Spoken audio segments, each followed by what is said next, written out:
ಮೂಡಿಗೆರೆ ತಾಲೂಕಿನಲ್ಲಿ ಕಳೆದ ಕೆಲ ದಿನಗಳಿಂದ ಕಾಡಾನೆ ಹಾವಳಿ ವಿಪರೀತವಾಗಿದ್ದು ಆನೆಗಳು ಕಾಡಿನಿಂದ ನಾಡಿಗೆ ಲಗ್ಗೆ ಇಟ್ಟಿವೆ. ಆನೆಗಳ ಹಿಂಡು ಹಲವು ಕೃಷಿಕರ ತೋಟಗಳಿಗೆ ನುಗ್ಗಿ ಕೃಷಿ ಹಾನಿ ಮಾಡಿದ್ದು ಶೆಡ್, ದನದ ಕೊಟ್ಟಿಗೆ ಮೊದಲಾದವುಗಳನ್ನು ಓಡೇಸ್ ಮಾಡಿದೆ.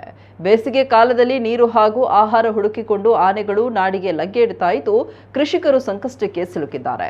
ಇದೀಗ ಮೂಡಿಗೆರೆಯ ಮಾಕೋಹಳ್ಳಿ ಗ್ರಾಮದ ಮನೆಯೊಂದರ ಬಳಿ ಒಂಟಿ ಸಲಕವೊಂದು ರಾಜಾರೋಷವಾಗಿ ಓಡಾಡಿದೆ. ಮನೆಯ ಸುತ್ತಮುತ್ತ ಅಡ್ಡಾಡಿದ ಕಾಡಾನೆ ಮನೆಯ ಬಾಗಿಲಿಗೆ ಬಂದು ಫೋರ್ಸ್ ಕೊಟ್ಟು ಹೋಗಿದೆ. ಮನೆಯವರು ಭಯದಲ್ಲಿ ಈ ದೃಶ್ಯವನ್ನ ತಮ್ಮ ಮೊಬೈಲ್ನಲ್ಲಿ ಚಿತ್ರೀಕರಿಸಿಕೊಂಡಿದ್ದಾರೆ.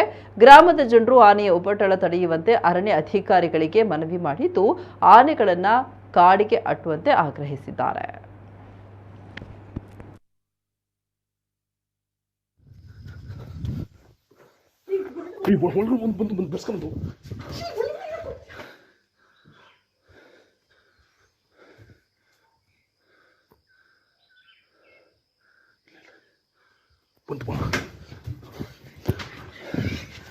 ಒಳ ಬರುತ್ತೆ.